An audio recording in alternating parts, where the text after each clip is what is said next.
Malapit na siya! Sino bang bakante sa kanila?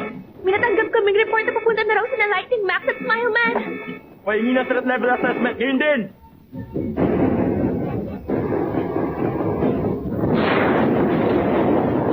Kaya na nakikita nyo, may mga pagsabog na nagaganap ngayon. Sa ngayon, hindi pa masukat ang pinsalang dinulot ng halimaw. Inaalam pa ng Heroes Association ang tindi ng threat level!